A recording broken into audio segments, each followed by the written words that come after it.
నమస్కారం అండి. అంతర్యామిలో ఈరోజు అంశం సహనం ఒక వరం. మనకు అందించిన వారు మంత్రవాది మహేశ్వర్ గారు.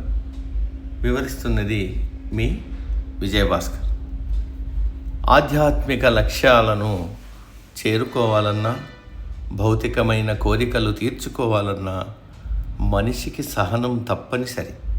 నిర్దిష్ట లక్ష్యాలను సాధించడానికి భావోద్వేగాలను అదుపులో ఉంచుకుంటూ నిరంతరం అంకితభావంతో చేసే కృషే సహనం. అవాంతరాలను ఆత్మస్థైర్యంతో పట్టుదలతో ఎదుర్కొని పొగడ్తలకు విమర్శలకు ప్రాధాన్యం ఇవ్వకుండా చేసే యజ్ఞమది. ఏ రంగంలోనైనా కోరుకున్న ఫలితాలను సాధించాలంటే సహనం చాలా అవసరం. ప్రపంచ మనుగడ అంతా సహనశీలతతోనే ముడిపడి ఉంది.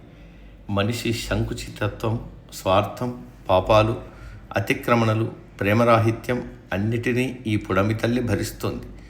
అందుకేనేమో తమిళ కవి, తత్వవేత్త తిరువల్లువార్ సహనాన్ని భూమాతతో పోల్చి చెప్పారు. పిల్లలతో తల్లిదండ్రులు, కన్నవారితో పిల్లలు, యజమానులతో కార్మికులు, అధికారులతో ఉద్యోగులు ఎన్నిటినో భరిస్తారు. సహనం లోపిస్తే కుటుంబ సంఘ జీవితాలు అస్తవ్యస్తమవుతాయి. హాయి మాయమవుతుంది.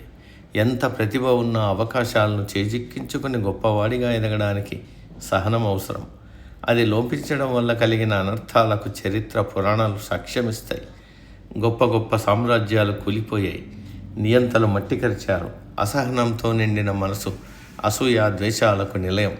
శ్రీకృష్ణుడు పాండవులకు సహనం పాటించడంలోని గొప్పతనాన్ని చెప్తూ పని చేస్తూనే చేయనట్లుండమని, నిజమైన యోగి లక్షణం స్థితప్రజ్ఞతని అంటాడు. కొన్ని పరిస్థితుల్లో సహనం వేదనను రగిలిస్తుంది. అయినా సంయమనం కోల్పోకూడదు. లక్ష్య సాధనలో ఆటుపోట్లు తప్పవు. కష్ట నష్టాలను భరించగలిగే సహనాన్ని బట్టి వ్యక్తిత్వాన్ని అంచనా వేయవచ్చు. ఎదురయ్యే పరిస్థితులు ఎటువంటివైనా సుఖదుఖాలు, జయాపజయాలు శీతాకాలం వేసవి కాలాల్లో మారిపోయే ఋతువుల్లాంటివి.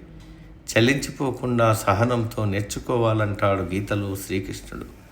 సహనం లేని దుర్యోధనుడు కురుక్షేత్ర సంగ్రామానికి కారణమైతే, అశోకుడి అసహనం కళింగ యుద్ధంలో లక్షలాది మందిని కడతీర్చింది. సహనం మానసిక స్వచ్ఛతకు దారి చూపి భగవదనుగ్రహానికి చేరువ చేస్తుంది. విలువైనదేది త్వరితగతిన దక్కదు. ఓర్పు ఉంటేనే లక్ష్య సాధనలో ఆటుపోట్లను ఎదుర్కోవచ్చు. సరైన వైఖరి, విశ్వాసం ఉంటే నిస్సహాయ పరిస్థితుల్లోనూ, అల్పమనుకున్న సందర్భాల్లోనూ అత్యద్భుతమైన మార్పులు చోటు చేసుకుంటాయి. పైపైన చూసినప్పుడు పరిస్థితులు క్లిష్టంగా తోస్తాయి.